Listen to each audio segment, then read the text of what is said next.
अमृतकाल के पहले बजट में फाइनेंस मिनिस्टर यानी एफएम निर्मला सीतारमण ने हिंदुस्तान की मिडिल क्लास को काफी कुछ सेलिब्रेट करने के लिए दिया है। In fact union budget 2023 to 2024 had something for everyone except maybe for smokers and the tobacco lobby, क्योंकि as expected सिगरेट्स और टोबैको रिलेटेड प्रोडक्ट्स के प्राइसेस तो बढ़ा दिए गए। इस यूनियन बजट के माध्यम से सरकार का ये उद्देश्य था कि इकोनॉमिक ग्रोथ बूस्ट हो, व्यापारी अपने बिजनेसेस में और इन्वेस्ट करें और पब्लिक के हाथ में खर्च करने के लिए ज्यादा पैसे हों। Tax delight. हर बजट में जनता जनार्दन का बस एक ही सवाल होता है, क्या इस साल इनकम टैक्स रेट्स या स्लैब्स में राहत मिलेगी?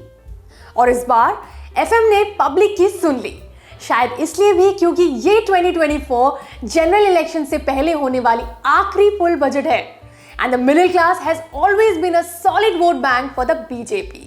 नई टैक्स रिजीम के अंतर्गत जिन लोगों की earnings rupees 7.5 lakh per year तक है, उनको अब कोई इनकम टैक्स नहीं देना पड़ेगा। ये इसलिए क्योंकि रिबेट लिमिट रुपीज 5 लाख से रुपीज 7 लाख कर दी गई है और साथ ही में रुपीज 50,000 का स्टैंडर्ड डिडक्शन भी अवेलेबल है। जिन लोगों की सालाना taxable income rupees 5 crore and above है, उनके लिए हायर सरचार्ज रेट को भी 37% से काटकर 25% कर दिया गया है। मतलब लोअर, मिडिल और एफ्लुएंट क्लासेस तीनों को फायदा हुआ है। उदाहरण स्वरूप, अगर आपकी एनुअल अर्निंग्स रुपीज 7 लाख है तो नई टैक्स रिजीम के अंदर आपकी रुपीज 33,800 की बचत होगी। अगर आपकी annual income up to rupees 10 lakh है तो आपकी रुपीज 23,400 की बचत होगी। और अगर आप सालाना रुपीज 15 लाख तक कमाते हैं तो आप रुपीज 49,400 की टैक्स सेविंग्स कर पाएंगे। More power to savings. Union budget 2023-24 का एक अहम हिस्सा था सेविंग्स प्रमोट करना। ये इसलिए क्योंकि इन्वेस्टमेंट साइकिल में गति लाने के लिए सेविंग्स जरूरी है।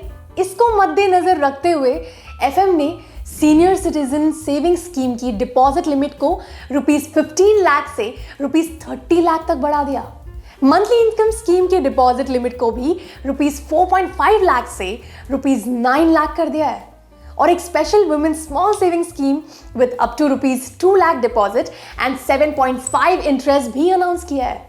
बजट 2023-24 ने एमएसएमईज यानी ministry of micro, small and medium enterprises को भी एक बड़ा इंसेंटिव दिया है। भारत की एमएसएमईज पर कोविड के टाइम जो फाइन्स लगे थे, उनमें से 95% अमाउंट सरकार रीइंबर्स करेगी। ये ही नहीं, एमएसएमईज के लिए सरकार ने रुपीज 2 लाख करोड़ की additional collateral free guaranteed credit line भी घोषित की है। Capital expenditure. शायद इस बजट की सबसे बड़ी अनाउंसमेंट थी कि कैपिटल एक्सपेंडिचर यानी कैपेक्स को बढ़ाकर रुपीज 10 लाख करोड़ कर दिया गया है, जो कि इंडिया की जीडीपी का 3.3% है। ये कैपेक्स पिछले बजट से 33% ज्यादा है और इसके माध्यम से इकोनॉमी बढ़ेगी, इंफ्रास्ट्रक्चर की उन्नति होगी और रोजगार का निर्माण भी होगा। फिस्कल डेफिसिट का टारगेट भी रिवाइज करके 5.9% ऑफ जीडीपी पर रख दिए गए हैं। Adani's play spoil sport. Capex और कंजम्पशन सेंटर्ड बजट को लेकर इंडियन मार्केट से इतने थ्रिल थे कि एफएम की स्पीच के दौरान ही इंट्राडे सेंसेक्स ने 60,000 और निफ्टी फ्यूचर्स ने 18,000 के आंकड़े पार कर लिए थे। लेकिन जल्द ही The Adani Group's ongoing troubles proved to be a dampener.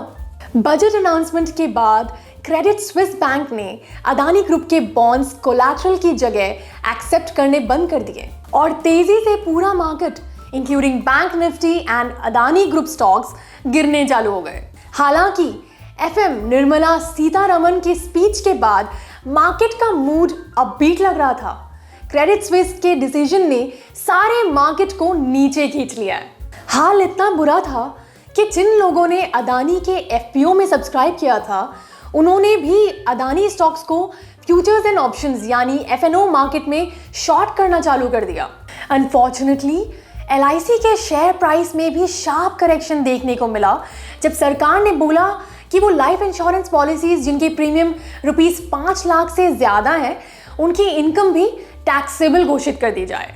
In fact information technology और एफएमसीजी सेक्टर के अलावा बाकी सारे सेक्टर्स के स्टॉक्स में घटौती देखी गई। एफएमसीजी सेक्टर ने इसलिए स्पाइक किया क्योंकि जब लोगों के हाथ में ज़्यादा डिस्पोजेबल इनकम होती है तो जनरली कंजम्पशन और डिमांड दोनों बढ़ते हैं। इन्वेस्टर्स के लिए एक बजट रिलेटेड पॉजिटिव आउटकम भी था।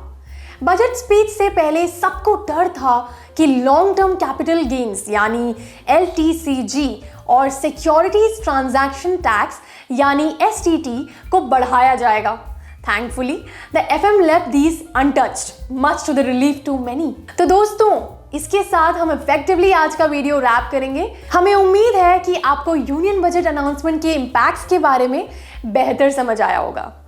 इस बजट अनाउंसमेंट पर आपकी क्या राय है, हमें नीचे कमेंट सेक्शन में ज़रूर बताएं। हमारी वेबसाइट www.hedged.in और हमारा YouTube channel I am Hedged पर बहुत सारे बिजनेस और फाइनेंस के वीडियोस अवेलेबल हैं, तो वो चेक करना ना भूलें।